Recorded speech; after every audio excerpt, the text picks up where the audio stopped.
السلام علیکم ورحمت الله وبرکاته. یو محترم ستنه کړې ده چې ښځه موټر چلولی چې نشي چلولی، او دغه رنګه بعضو محترمینو خویندو د خارج څخه بار بار پوښتنې کړې دي چې ښځه موټر چلولی چې نشي چلولی.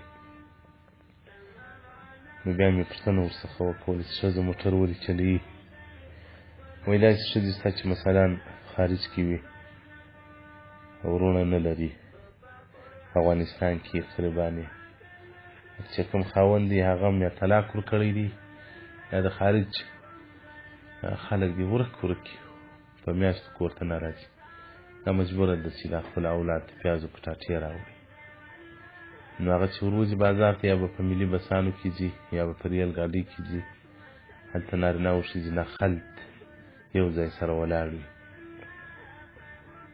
حتی ډېر ځل داسې راسي د نارینه بدن د ښځې سره وموښلي او د موټر حرکت وي، د موټر ښورېدل وي، ښځه په نارینه کې وموښلي، نارینه په ښځه کې وموښلي. دا په دې نیت باندې چې دا د خپل ذریت پوره کړي، په دې بد محفله څخه راووځي. نو موټر کې خپل موټر کې ځي، بېرته راځي په شرعي حجاب کې. یو خو به یوازې اجنبي څوک به نه وي ورسره، بل به نو له دې ټیلو ټمبو څخه هغه خلاص شي. محترمه دې مسئلې ته به لږ وضاحت ورکړو. فقهای کرام وایي سپرېدل د ښځو پر ځینانو باندې، پخوا خو نو د اوښ ځینو، د آس ځینو، د خره ځینو، سپرېدل د ښځو پر ځینانو باندې بغیر عذرن، بې له عذره دا وایي حرام دي. ښځه باید بې عذره په موټر کې نشي سپره، که د ورور سره وي، که د پلار سره وي، که د زوی سره وي. او دغه رنګه عبدالله بن عمر رضی الله عنه څخه روایت دی، وایي رسول الله صلی الله علیه وسلم مبارک فرمایلي دي چې ژر د په آخر د زمانې کې به داسې ښځې راسي پر زینانو باندې سپرېږي په مثل باندې د نارینهو. دې مشران به چلوي لکه نارینه چې چلوي. نو دا یو نوع مشابهت دی د ښځو د نارینهو سره چې الله جل جلاله او د الله رسول دوی منع کړي دي. او دغه رنګه رسول الله صلی الله علیه وسلم مبارک وایي په آخر زمانې کې به خلک پر دروازو د مسجد راشو کېږي له سپرلیو څخه، له آس او له اوښ څخه. نو دا هم حرام دي.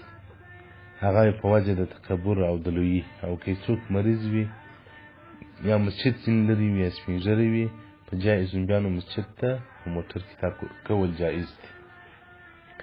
نو دلته ښځه چې موټر چلوي دا مشابهت د نارینهو سره راځي.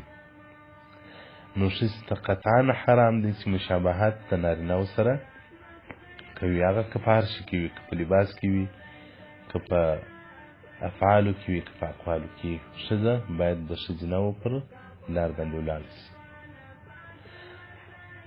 نو اوس په خارج کې داسې ښځې هم راته ویلي دي چې وایي مېړه مې راځي مثلا موټر چلوي، سهار دی بیدېږي، زه کښېنم په موټر کې اسکول ته بیام. یا بعضې ښځې داسې دي د جمعې لمانځه ته مثلا وایي موږ ځو په موټر کې ځو، خپله موټر چلوم. دا ټول هغه څه دي چې د الله جل جلاله تر لعنت لاندې راځي. عذر ګوره دغه دی چې یو ښځه په خارج کې وي، قریب نه لري. نو هغه مخکې چې مې درته وویل چې یو ښځې زه زامن مې کوچني دي، د سودا راوړلو نه دي، خاوند مې په میاشتو میاشتو ورک وي، نه راځي، او زه مجبوره یم چې دا کور ته یې څه راوړم، که په ریل ګاډۍ کې ځم یا په ملي بس کې ځم، د خلکو سره به مخامخ کېږم. نو که په خپل موټر کې ولاړه شمه، نو دغه مشکل به مې دا پسې د خلکو له ازدحامو، د خلکو د ټیلو ټمبو څخه به راووځم. دغه خور چې دغه عذر لري امید شته چې الله جل جلاله یې په دغه مشکل باندې نه ونیسي، چې هغې نیت صفا وي، هلته تبرج نه کوي، په ډریوري کې دا ډول نه کښېني چې هغه مثلا د دې شو نما ښکاره شي خلکو لره. ګوره په دې کې الله جل جلاله ته ځانونه تسلیم کړي. بعضې خوند اوس پیشن ګرځولي دي، وایي او پلانکۍ موټر لري زه یې نه لرم. نو دا هم باره لازم موټر به رانیسي، بیا نو په موټر کې باره چې وار ښځې سي، بیا موټر سي، بیا خارج سي، باره نو څونه بیا په نخرو په پچمو باندې چلوي. ځان سره محاسبه وکړئ. ستاسو خپل قبر دی، ستاسو خپل آخرت دی، زما خپل آخرت دی. نو هغه خور چې په خارج کې وایي زه دومره د مشکلاتو سره مخامخ یم، بیا دا خارج څه کوي؟ نو خورا دي چې په افغانستان او په پاکستان او په بل اسلامي ملک کې دي، د خپل ځان لپاره د ژوند ښه ملګری پیدا کړي چې تا وایي زه مېړه پرېښیم یا طلاق راکړی دی. تاسو خارج کوئ څه د خارج رسول الله صلی الله علیه وسلم بارک وایي تاسې د کفارو مجالسو ته مه ورځئ، د کفارو وروڼاو ته مه کښېنئ.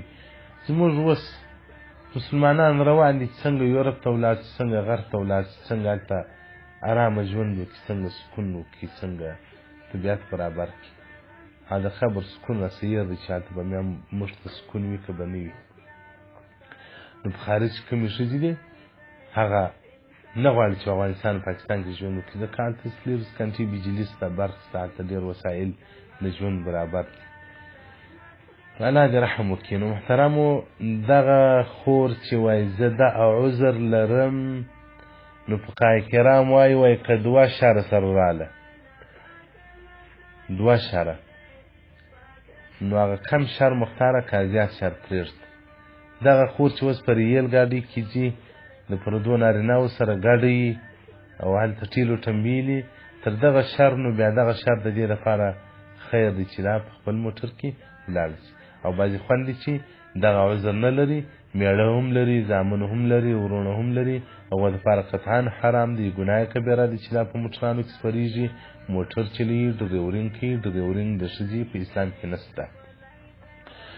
ښځې ته الله جل جلاله کور ورکړی دی. الله په قرآن کې وایي کښېنئ په کورو کې. دا چې اوس د یورپ نظام دی، د غرب نظام دی، په ټوله دنیا کې مساوات د ښځو غواړي. ښځه الله ښځه پیدا کړې ده، نر یې نر پیدا کړی دی. ښځه یې د کور د ماحول د سمېدلو دپاره، د اولاد د تربیې دپاره پیدا کړې ده. د میړه لباس دی او میړه به رزق او نفقه او سکنا د خوراکو د څښاک شیان ورته برابروي.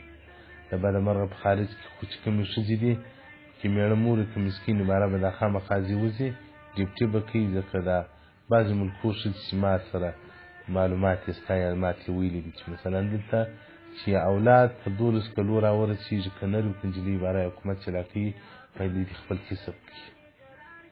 نو راځئ موږ هغه څه ځان ته غوره کړو چې د آخرت خیر مو کې پټ شي. هغه د دنیا خیر تیر سي، د آخرت خیر هغه لازم دی. نو ځکه رسول الله صلی الله علیه وسلم معرف کوي په آخر په امت کې به داسې ښځې راشي چې هغه به پر زنانو سپرېږي لکه په مثل نارینه. رسول الله صلی الله علیه وسلم وایي نساؤهم کاسیات عاریات، ښځې د دغه امت زما به رسول الله صلی الله علیه وسلم وایي لڅې وي. او رسول الله صلی الله علیه وسلم معرف وایي لڅې به وي، نرمې کپړې به یې اغوستې وي. همدغه رنګ رسول الله صلی الله علیه وسلم وایي هغه ښځې چې له کوره راوځي چې د خلکو زړونه ځان ته مایلوي شي، تر هغه وخته پورې بېرته ځي د الله لپاره قهر په غضب کې د الله رحمت ځینې بند شي. او هغه ښځې چې سرونه یې لکه د اوښ بوک، نه دا بوک سرونه چې د هغو ښځو جوړ کړي دي، لکه د اوښ بوک دا ډول سرونه یې جوړ کړي. رسول الله صلی الله علیه وسلم بارک وایي په ورځ د قیامت به د جنت بوی لا هم نه وویني، چې د جنت بوی 1500 کاله لرې د جنت څخه احساسېږي. د بده مرغه دلته چې په کومه جامعه کې موږ یو چې کومې ښځې ډریورینګ کوي او ښځې موټران چلوي، بیخي د شریعت د چوکاټو د شریعت قوانینو څخه بیخي لرې وي.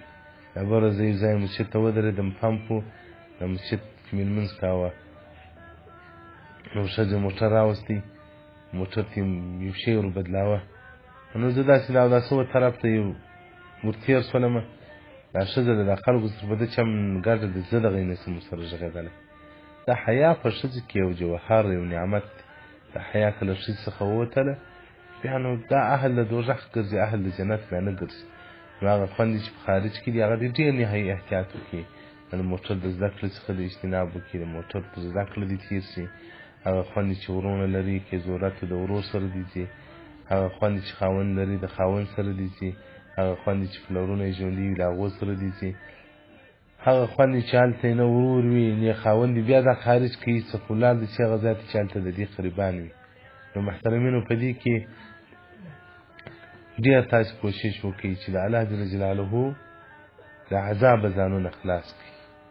دا بس یو پیشین جوړ سوی دی، یو کسب جوړ سوی دی، موټر دی، ښځه چلول دی. ښځې ته الله خپل مقام ورکړی دی، هغه نارینه نسي پیدا کولی، نارینه ته الله خپل مقام ورکړی دی، هغه ښځینه نسي پیدا کولی. بریقة المحمدیه بريقة المحمودية في شرح طريقة المحمدية جلد سلرم صفحة يوصلوا في الزاتية أو دغرنجة موصول الفقهية صفحة يوصلية واتيا مباحث الضرر الجلد نمبر حتى يجتن ديتا فلا وزاحة الكليدي. والسلام عليكم ورحمة الله وبركاته.